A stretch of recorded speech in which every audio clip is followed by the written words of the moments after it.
যে জাতীয়তাবাদী যুবদল, ছাত্রদল এবং স্বেচ্ছাসেবক দল, তাদেরকে আমরা নতুন করে দেখছি না।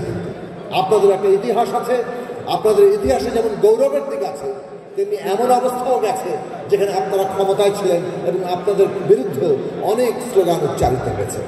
এই যুবদল, ছাত্রদল কিংবা স্বেচ্ছাসেবক দল নিজেদেরকে যে পরিমাণে নিজেদেরকে পরিবর্তন করতে পারছে, সেই পরিমাণে আপনারা আগামী দিনের নেতৃত্ব দেওয়ার সক্ষমতা রাখবেন। আমি খুব ভালো ভালো কথা বলতে আসি নাই, কারণ বাংলাদেশ এমন একটা সন্ধিক্ষণে আছে, হয় আমরা টেক অফ করব আর না হয় আমরা মুখ থুবড়ে পড়ব। এরকম একটা সন্ধিক্ষণে যখন আমাদের ভোটারদের অর্ধেক তরুণরা, যখন আমাদের সামনের দিনের বাংলাদেশটা কিভাবে তৈরি হবে, প্রায় সিনিয়ররা মেধা দিতে পারেন, তাদের অভিজ্ঞতা দিতে পারেন, কিন্তু গায়ে গতরে যদি বলি এই রাষ্ট্রটা কে পরিচালনা করবে, কারা গড়ে তুলবে, সেটা এই পুরো জনগোষ্ঠীর উপর নির্ভর করছে।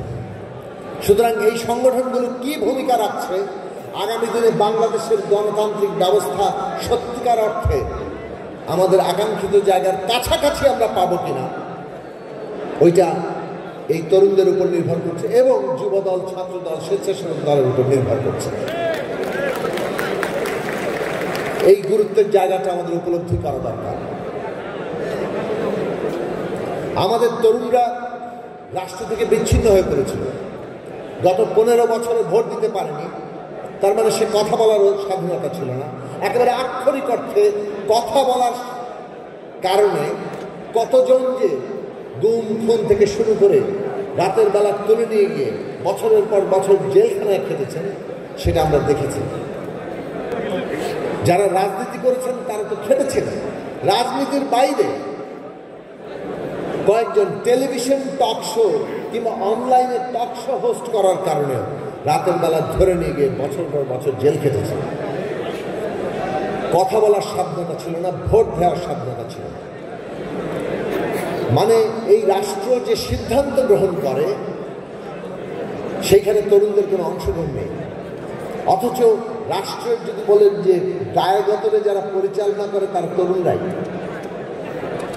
আমাদের এখানে তো তরুণরা, তারুণ্যের বয়সসীমা প্রায় 55 পর্যন্ত ধরা হয়েছে। সেই হিসাবে প্রায় প্রজাতন্ত্রের মানে কর্মকর্তাদের বয়সসীমা তখন 58 কিংবা ধরেন 60। তো মোটামুটি তারুণ্য পেরিয়ে গিয়েই তারপর তারা রিটায়ারমেন্টে চলে যায়। পুরো দেশ অর্থনীতি চালায় যারা, সেই তারুণ্য, তাদের কিন্তু পলিসি মেকিং জায়গায় খুব বেশি অংশগ্রহণ নাই। এমনভাবে সিদ্ধান্ত গ্রহণ চলে এই দেশে, এত কেন্দ্রীভূত, এত প্রায় ব্যক্তি কেন্দ্রিক, যে আমরা সর্বস্তর একটা বিচ্ছিন্নতার জায়গায় থাকি। এবং সেই বিচ্ছিন্নতা একটা বড় জায়গা, যেখানে আমাদের বাংলাদেশের যে বিরাট কর্তব্য এখন সামনে হাজির, আধুনিক বিশ্বের যে চ্যালেঞ্জ আমাদের মোকাবেলা করতে হবে। আগামী 20 বছরের মধ্যে প্রযুক্তিগত এমন পরিবর্তন ঘটবে, আমরা তার সাথে খাপ খাওয়াতে পারবো কিনা, এইটা আমাদের সামনে সবচেয়ে বড় চ্যালেঞ্জ।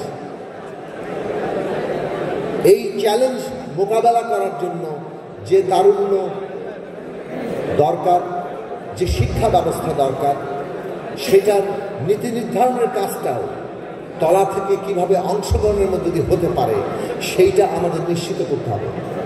ফলে ওই জায়গায় কিন্তু আপনাদের বদলানোর প্রশ্ন আছে। নিজেকে বদলান, তার মধ্যে দিয়ে কিন্তু পুরো দেশটাকে বদলানো যায়। এই কথা বারবার স্মরণে রাখছি যে জাতীয়তাবাদী যুবদল, ছাত্রদল এবং স্বেচ্ছাসেবক দল, তাদেরকে আমরা নতুন করে দেখছি না। আপনাদের একটা ইতিহাস আছে, আপনাদের ইতিহাসে যেমন গৌরবের দিক আছে, তেমনি এমন অবস্থাও গেছে যেখানে আপনারা ক্ষমতায় ছিলেন এবং আপনাদের বিরুদ্ধে অনেক স্লোগান উচ্চারিত হয়েছে। কোন উত্তরাধিকার এখন বহন করবেন, আজকে এই পরিবর্তিত বিশেষভাবে অভ্যুত্থান উত্তর বাংলাদেশে, এইটা এই 3 সংগঠনকে ঠিক করতে হবে। এবং আরেকটা জিনিস পরিষ্কার করে এইখানে বলি, যেমন তারেক রহমান আছেন, বিএনপির সিনিয়র নেতৃবৃন্দরা আছেন, বাংলাদেশে অর্থনৈতিক দিক থেকে যে পেট্রোল ক্লায়েন্ট আর বখরাজীবিতার অর্থনৈতিক কাঠামো, যার মধ্যে কোটি কোটি মানুষ, কোটি কোটি তরুণরা এখন পর্যন্ত আছে, তার সাথে রাজনৈতিক দলের যে যোগাযোগ সৃষ্টি হয়েছে, এইটা দিয়ে চাঁদাবাজি বন্ধ করা যায় না।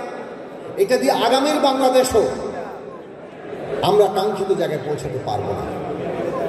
সেজন্য আজকে এটা আশাবাদী করে আমাদের, যখন আমরা দেখি যে শিক্ষা, কর্মসংস্থান এই সমস্ত প্রশ্নে বিএনপি নতুন করে ভাবছে এবং পুরো তরুণদের তাদেরকে শিক্ষায় শিক্ষিত করা, দক্ষ করে তোলা, তাদেরকে কর্মসংস্থানের জায়গায় নিয়ে যাওয়া, তাদেরকে উদ্যোক্তা হিসেবে গড়ে তোলা, দেশে কিংবা বিদেশে। এই জায়গায় যতক্ষণ না পর্যন্ত আমরা যেতে পারছি, কাঠামোগতভাবে যেভাবে বাংলাদেশের রাজনীতি এতদিন চলেছে, এলাকা এলাকা নিয়ন্ত্রণে রাখার জন্য আমার বাহিনী দরকার, সেই বাহিনীর সাথে রাজনৈতিক দল একাকার হয়ে যাও, এই ব্যবস্থা দিয়ে বাংলাদেশের আগামী চ্যালেঞ্জ কোনোটাই মোকাবেলা করা যাবে না। আপনারা নিজেদের প্রস্তুত করেন কিভাবে সত্যিকার অর্থে রাজনৈতিক দল মানে একটা গণতান্ত্রিক ব্যবস্থার অত্যন্ত গুরুত্বপূর্ণ অংশ।